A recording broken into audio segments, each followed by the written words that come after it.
नमस्कार ताई सगळ्यांना, श्री स्वामी समर्थ आणि स्वागत आहे सगळ्यांचं माझ्या ब्लॉग मध्ये. तर आता वाजले बघा दुपारचे 2:30 आणि आपण ब्लॉग चालू केला 2:30 वाजता. तर आज का केला 2:30 वाजता चालू सांगते मी. सकाळी सोनूज पप्पा गेले बघा औषध आणायला, त्याच्यामुळं वेळ काही भेटला नाही मला. तर आता समूला खूप भूक लागली आणि सोनूला बी भूक लागली आणि तिचं खाद्य संपलेलं आहे. तर मी तिच्यासाठी आज यावेळेस खाद्यामध्ये काय काय आयटम आणलेले ते दाखवते तुम्हाला समोर व्हिडिओमध्ये, बघत राहा व्हिडिओ. आणि आता सध्या मी सोनूसाठी आणि समूसाठी बघा छान अशी गाळ कोलमच्या तांदूळाची खिचडी करते. तर मी सारखं प्रमाण घेतलं, मुगाची डाळ आणि कोलमचे तांदूळ. तर याच्यामध्ये जिरा, मोहरी आणि हळद टाकून घेतलं आणि तांबर पाणी टाकलं बघा. आता स्वच्छ धुवून तांदूळ टाकते कारण की समोर खूप लागलेली आहे भूक. तर बेटो खिचडी खाताना असं बेटो. तर आत्ताच बघितलं बघा ताई की मी खिचडी टाकली समूसाठी, कारण की खाद्य तयारच नाही तिचं. आज तिला मुगाचीच खिचडी खाऊ घालणार आहे, खाते का नाही काय माहिती. पण तिला आता ह्या वेळेस काय काय साहित्य आणलं मी त्याच्यात टाकायला तर ते दाखवते तुम्हाला. सोनूसाठी पण भरपूर आणलं बरं का. सोनूचं आणि समूचं एवढं खूप पैसे गेले. तर हे बघा, हे काय आहे, पिस्ता. हा. तर हे सॉरी सोनूसाठी पिस्ता आणला बघा ताई. आणि हे अंजीर पण आणले सोनूसाठी. आणि त्याला आवडते गुलाबजामू म्हणून चितळ्याचे गुलाबजामू आणले आम्ही. आता आज तर काही शक्य नाही आणि झालं तर संध्याकाळी करणार आहे मी आज. तर असं गुलाबजामुचं पॅकेट आणलं, तर छान गुलाबजामू करणार आहे सोनूसाठी. आमला पिलू त्याच्यावर लात नाही देऊ, लात नाही मारू. आणि हा बोरमिठा बी सोनूचाच आहे. तर त्याचं बघा किती साहित्य आहे, 1 2 3 4 4 साहित्य त्याचेच आहे. आणि 5वं अक्रोड पण आणले त्याच्यासाठी. आणि आमचे किराणा सामानामधलं मसाले संपलेले होते, ते मसाले आणले बघा. सुहाना मटन ग्रेव्ही इथे आणि छास मसाला म्हणजे ताक मसाला. मला पेच होतं, रात्री केलं होतं ना तुम्ही. केलेले बाळा फ्रीज मध्ये. पिऊ का मग मी आता? काय कर, खिचडी खाल्ल्याच्या नंतर त्याच्याहून पिऊ शकतो, छान लागतं. तर हे बघा या 7-8-10 पुड्या आणलेल्या आहे. म्हटलं दळल्यापेक्षा आयत्या आहे. एका पुडीमध्ये 10 ग्लास बनतात, भरपूर झाले. हे 2 जण पिता, आम्हाला काही आवडत नाही जास्त. तर मसाला पण आमचाच आहे.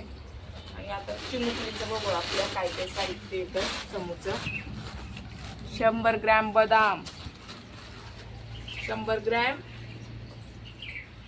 नाचणी, 100 ग्रॅम बदाम, 100 ग्रॅम मसूरची डाळ. मागच्या वेळेस आम्ही डाळ टाकलेली नव्हती, यावेळेस नवीन डाळ आणली. आता बघू कसं लागते त्याची.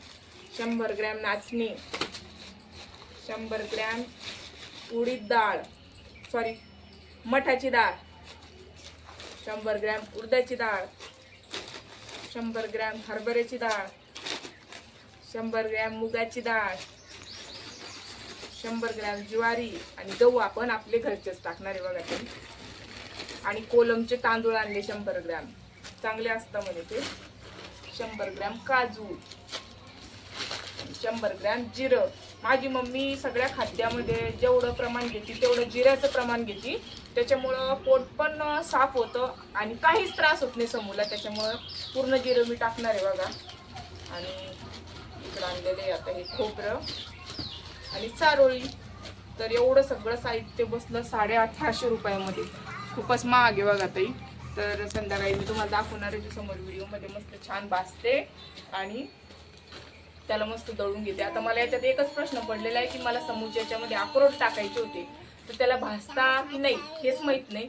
तर अगोदर मी एवढं खाद्य करून घेणार आहे, पण तुम्ही मला कमेंटमध्ये सांगा की शिवकन्याला भाजता का नाही. जर कच्चे टाकत असले की मिक्सरमध्ये फिरून त्याच्यामध्ये कालून टाकून तिथे सॅरेलॅक्समध्ये. तर असं सगळं साहित्य आणलेलं आहे बघा. पट बाजू आणि मस्त तिचं खाद्य तयार करू. तोपर्यंत तिला मुगाच्या डाळीची खिचडीच खाऊ घालते आता दुपारा. तर आम्ही केली बघा आता ही खिचडी. आणि खिचडी काही जास्त गाळ झाली नाही, समुपतला खाती, त्याच्यामुळे थोडीशी खिचडी छान गरम पाणी करून असं छान मिक्सरला फिरून घेऊन राहिले बघा. आणि मग खाऊ घालते तिला आता. तिला बी असं तिला माहिती याच्यामध्ये मम्मी राहत. किंवा कशी पाती बा, कशी पाती. लय भूक लागेल लग मम्मी आता. झालं थोडं राहिलं. तर आता करतोय बघा ताई आपण समूचं खाद्य तयार. तर त्याच्यासाठी भरपूर सारे मखाने घेतले मी. यावेळेस मखाने जास्त घेते कारण की जिऱ्यामुळं काय होतं ते खूप काळं होतं ते खाद्य आणि तिला काही एवढं ती चव आवडून नाही राहिली, त्याच्यामुळे मखाण्याचा वापर जास्त केला. एवढे सारे मखाने घेतले आणि इकडं जे साहित्य मी तुम्हाला दाखवलेलं होतं दुपारा ते सगळं घेतलं. आता भाजवल्यावर दाखवते मी तुम्हाला. तर बघा समूचं खाद्य बारीक करते मिक्सरमध्ये आणि समू इथे खेळतीये. समोर तिकडे इतकं खेळणे दिले आम्ही खेळायला तरी ती इकडे येऊन खेळते बघा. नाही ते मिक्सर फिरू राहिलं ना त्याच्याकडे बघू राहिली ती. आणि काय इकडं फिरू आई राहिली? शेगडीवरती भाजू राहिली सगळ्या गोष्टी. हा मग मी ते जसं जसं थंड होईल ना तसं लगेच काढू राहिले. आता सगळ्यात अगोदर मी मखाने काढू राहिले तर असे छान बारीक झाले बघा ताई ते. हे बघ दाखव रे. तर सगळं असे होते अशी झाली. हा आणि परत चाळून पण घेते मी त्याला. समू आता तिच्या मनानेच उभा राहते बर का.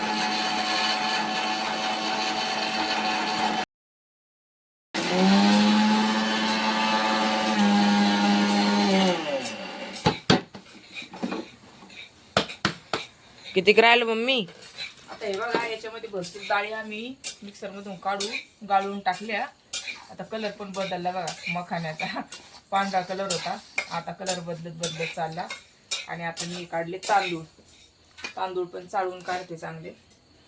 आणि तिकडं बघा हरभरे डाळ भाजलेली आहे आणि मुगाची डाळ भाजणं चालू आहे. आता काही नाही 3च राहिले, मसूरची डाळ, काजू बदाम आणि जिरं. एवढं झालं की झालं. मग त्याला मिक्सर मध्ये काढून घेऊ. काय चालू आहे आता काढणं. डायरेक्ट काढायचंय का? हो भाजून काढणे त्याला. हो जास्त यावेळेस मी पिठी साखर सारखं केलं नाही, थोडं हेच ठेवलं. मग ते बगरा पण खायला चांगलं लागतं, नाही तर चिकट लागतं. मग तर झालं बघा ताई समोरचं खाद्य. हे वरचं जे दिसतंय तुम्हाला जिरे आम्ही सगळ्यात शेवटला जिरं दळलं आणि आता चांगलं त्याला एक जीव करून रात्रभर झाकून ठेवते. थंड झालं की मग उद्या सकाळी आपण डब्यात भरून ठेवू. आणि इकडं शिजायला मी तेच म्हणणार होतो.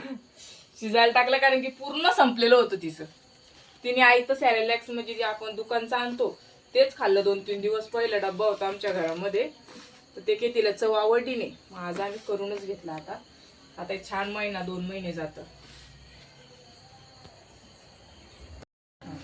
स्टार्ट. तर याच्यामध्ये ते अक्रोड टाकायचे मला, पण ते मला माहित नाही कसे टाकायचे, कच्चे टाकायचे की भाजून टाकायचे. तेवढं मला फक्त कमेंट करून सांगा म्हणजे मी टाकते उद्या त्याच्यामध्ये मिक्स करू.